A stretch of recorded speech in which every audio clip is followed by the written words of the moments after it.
ஹிந்தி படத்துல ரன்பீர் அண்ட் ஆலியா கூட ஒர்க் பண்ணதுல இருந்து சொல்லுங்க அந்த எக்ஸ்பீரியன்ஸ். ஹிந்தி சார் மூலமா தான் குரு எல்லாமே பண்ண ஆரம்பிச்சேன். I was really scared to go to north போய் பண்ணும்போது நம்மள மதிப்பாங்களா? இல்லையா? அது வரும்ல மேம் எது இருந்தாவும். ஆனா இல்ல அக்செப்ட் மேம். பண்றாங்களா? நம்ம அக்செப்ட் ஹிந்திலாம் பண்றாங்க. சரியா பேச வரல. இல்ல நம்ம இல்ல வந்து மேம். அவங்கள மாரி அவ்வளவு சொபிஸ்டிகேட்டடா அப்படி ட்ரெஸ்ட் ஆல் ட்ரெஸ்ஸிங் இல்ல அப் மேம். அண்ட் எனக்கு ஸ்டைல் எல்லாம் எனக்கு கிடையாது. ஃபர்ஸ்ட் ஒரு 1 டே நம்மள கொஞ்சம் அப்படி அப்படி இப்படி பார்ப்பாங்க.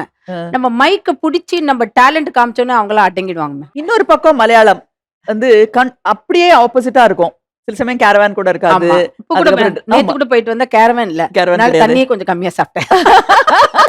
கரெக்ட். மலையாளம் ஃபிலிம்ஸ்ல அதுல ஒர்க் பண்ணது. பிகாஸ் உங்களுக்கு அவார்ட் கிடைச்சது ஆமா மேம். நேஷனல் மலையாளம். அவார்ட் கிடைச்சது நேஷனல் அவார்ட் மலையாளம். கிடைச்சது மலையாளம். ஆமா மேம். அதுல எப்படி இத்தன படங்கள் பண்ணீங்க? கன்டினியூஸா கேரளால ஸ்டேட் அவார்ட் வாங்கிட்டே இருக்கீங்க. 4 ஸ்டேட் அவார்ட் வாங்கியிருக்கேன் மேம். ம். அது ஒரு லேர்னிங் மேம். ஒரு ஸ்டோரி போர்டு இருக்கும் எப்பவுமே அவங்களுக்கு. இப்படி சிம்பிளா எடுக்கணும். நேத்து கூட ஒர்க் பண்ணிட்டு வந்தேன். லால் சார் டைரக்ஷன்ல. Mohanlal. Okay. Unbelievable. I was like oh my God 3Dல லால் சார் ஒரு ஆக்டரா பார்த்திருக்கேன். இப்போ டைரக்டரா பார்க்கும்போது அப்படி ஒரு சந்தோஷமா இருந்தது. மாஸ்டர் இப்படி வேணும்னு சொல்லும்போது, ஆனா அந்த ஒரு டைரக்டரா ஆனாவும் அந்த கூல்னஸ் அப்படியே மெயின்டெயின் பண்றாரு.